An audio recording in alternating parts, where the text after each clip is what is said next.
Hello, Sheila here. Today we're going to I'm going to take you through the steps of prepping for the mass production of sock puppets. All right, so the things that you need: enough socks for every child. This is not a tube sock. If you could get tube socks, it's even better because they're nice and straight. But it doesn't really matter as long as they all have the same sock. It means that they don't fight over things. The next thing you need, of course, is a really good pair of scissors. You need a glue gun with lots and lots and lots of glue sticks because you are going to be doing an awful lot of puppets. Now, the way that we're doing our puppets, I'll just bring up, this is, let me just show you here. This is Charlie. Okay, so Charlie is hand puppet. He's lovely. So Charlie, can you open your mouth, please? Okay, so as you can see on the inside of Charlie's mouth is a piece of cardboard.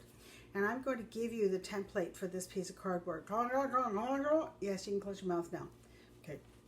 All right, so what you're going to do today is you are going to take the sock, put it on your hand. Yep. Then you're going to glue the outside of this piece because it's going to be folded and it's going to be placed inside the sock like this, and you're going to hold your hand. I'm going to walk you through the whole thing, so don't worry about this.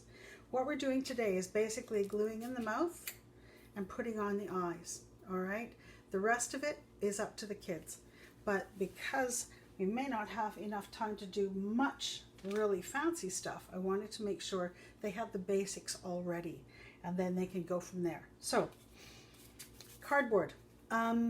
You need a fairly thick piece of cardboard, and it needs to be cut when you do your oval cut so that the ribs go across like this, and they're easy to bend.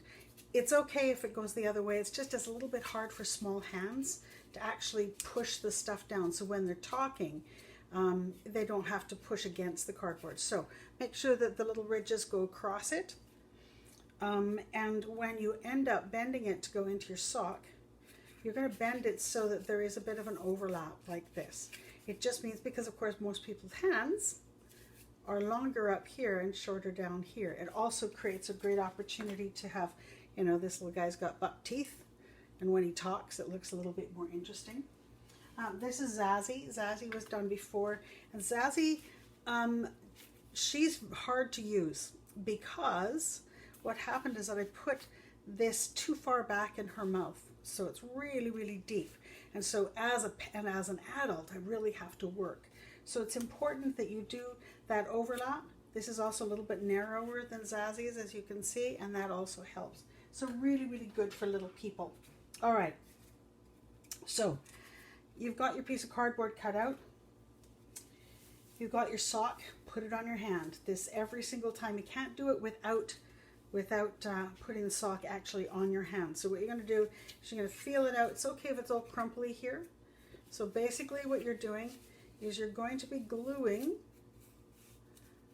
all around. So you're going to glue the outside of this piece of cardboard, and you're going to be putting it on here.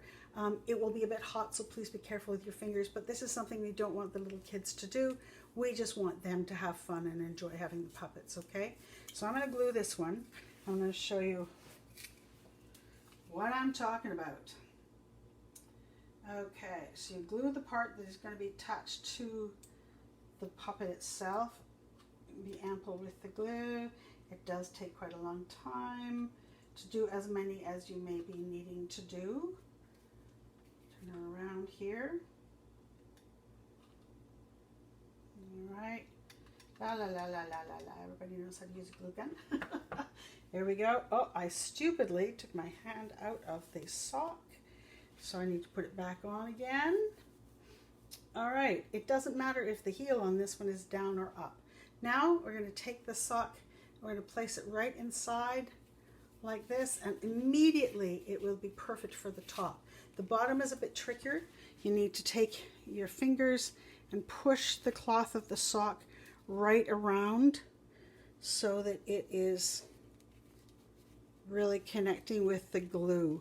Okay, so there we go. We've got a really interesting little character happening there. Okay. If it comes down like this, that's totally fine. Just add a tiny bit more glue just so that it is going right to the edge. You don't really want the cardboard hanging out there. So we're just going to add a little bit more glue. Again, it doesn't matter if the glue is showing. The kids won't even notice. Okay. But there you got your first one.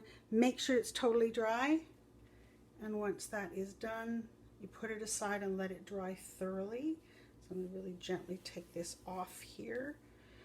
Important though, of course, that you don't hold it together too much, right? When it's drying, you need to keep it apart or the glue will go straight through both sections. Okay, so there we go. There's the first part of what you have to do. Pretty straightforward, but you might have to do it over and over again. So let's just make sure that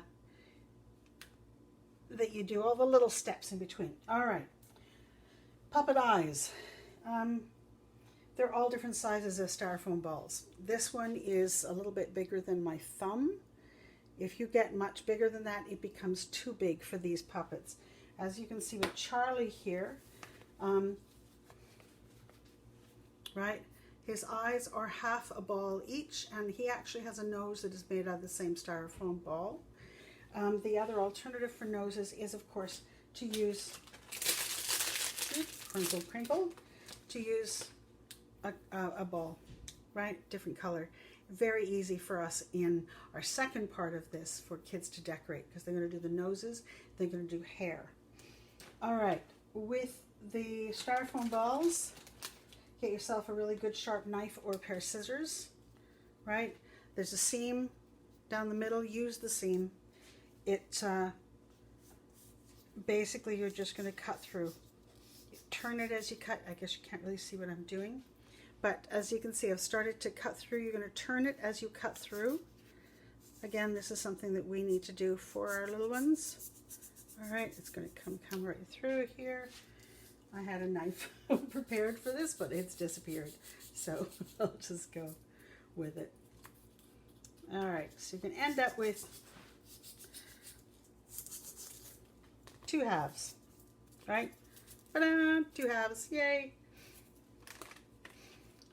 And you take your puppet, figure out approximately where, now this is the one, it's almost, actually that's pretty good, it's almost dry, all right? So the first phase is to do a whole bunch of these things, just do them until they're done, all right? Then the next part of it is that you'll notice that I have drawn eyes on here. If you can do the eyes in advance, that's really, I think, really important. Again, make it easy for the kids. Let them decorate so that it's done and they get really excited about the process. And then the next time when they're using their puppets, then they're farther ahead. They don't have to wait for too long. So basically the eyes, little half circle. I always leave a little bit of a gap in there just so they have some light in them. But again, you don't have to worry about that. This one gets filled in. And then I do a secondary line around the outside. Doesn't have to be perfect, but it just means that you've got that done. And so when the kids get their puppets, they already have a little bit of an eyeball peeking at them, and they've got half of their job done. Okay, so just do the second one here. Leave a little light in there with a tiny dot. Fill her in. I'm going really fast here, please. Take your time and make them nice. And then a secondary line around the outside. I've done both of these in black. Feel free to do some in blue, some in green, but basically it's the same thing. You got 2 eyes, right? You can put your hand inside to put the eyes on. I think I'm going to. I'm right-handed, but I'm going to do this left-handed so that I've got my glue gun. There we go. Great character happening already. This is what's so exciting about it. All right, so decide where the eyes are going to go. You don't want to have them too close to the front because then there's no place for nose. But if it happens, it doesn't matter. It just makes it a very interesting character. If you put the eyes a little bit behind where the mouth is, a little bit behind where the mouth is, then there's room for a nose. It can even come a little closer, but whichever you prefer. And sometimes they're close together, right? Sometimes they might be farther apart. They just create a very different character. So for your own purposes, I would say make it as easy as possible. Just choose a spot, stick them on, and get moving. All right, so I'm choosing my spot. Big dollop. There we go. There's one. There's the other. It's pretty instantaneous. The puppets start to create their own character almost immediately as soon as the eyes are on. As you can see, I've done these quite close together, but they can be farther apart. They can be a little bit closer down, whichever you prefer. It's all good, as they say. I'm a puppet. Yay! All right.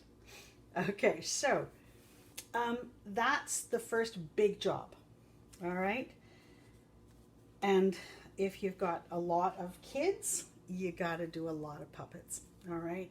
And just lay them all out on top of each other and they're just fine. Okay.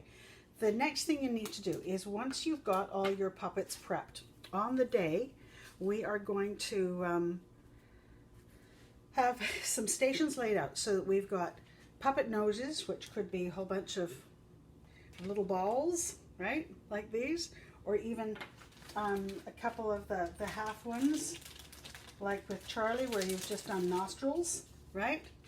You just take one of these and just put nostrils on the end. The kids can decide. The idea is that you lay out a few things so that they have a way to do it. Very easy for the puppet noses if you just use one thing. Then they get to use a color, and that is great. The second part of this is that, as you can see on, and I'll show Zazzy here. Zazzy's got a lovely orangey nose. You see on the back of Zazzy here, her hair is basically knotted wool, right? You do the length that you want. There'll be loops down here and you can snip them, and then it's knotted and glued on. I wanted a second layer, so I did a second little knot. The idea with the kids is that they will be given a whole lot of these possibilities in different colors, and so again, on the first day that they come in, when they're doing their hair and they're doing their noses, they've got lots to choose from. So all they have to do is choose, and then they don't have to worry about cutting and all of that stuff. So pretty straightforward, right? If you want to have longish hair, this is going to be in the middle. All right, so back and forth, as many of these as you want, you can definitely do. The important thing is that you have extra length, because you can always trim something, right? But if it's not quite long enough, it doesn't, it's hard to add to it. Okay, so I've done quite a big one here. So I'm just going to slice this off at the bottom. If I wanted to do bangs, kind of like I've got here for Charlie, I don't know if you can see that, but I've got 3 different little clumps, and what I've done is I've knotted it high up on it so that I've ended up with this little area of bangs that kind of goes all over his hair, all over near his eyes. It's just kind of fun. It's a nice way to kind of change it up a little bit. With this one, I'm just going to knot it right in the middle. So I haven't done any cutting at all. I'm just going to knot it in the middle, put the whole thing through. Again, keep it easy. This is just the easiest, fastest way to do it. The tighter you do it, the better. If you're just doing regular hair, then you just snip all of these little things, right? Bingo, you got hair. And it's okay. These are all slightly different lengths, and that just looks cool, right? So if the kids have a whole lot of these different tufts of hair available, right, lying on a table, then they can pick it up and go, oh, I want this one for my hair. Ba-dum, suddenly they've got hair, right? They may choose to do 2 of them. They may choose to do it this way so that the hair goes all over their faces, right?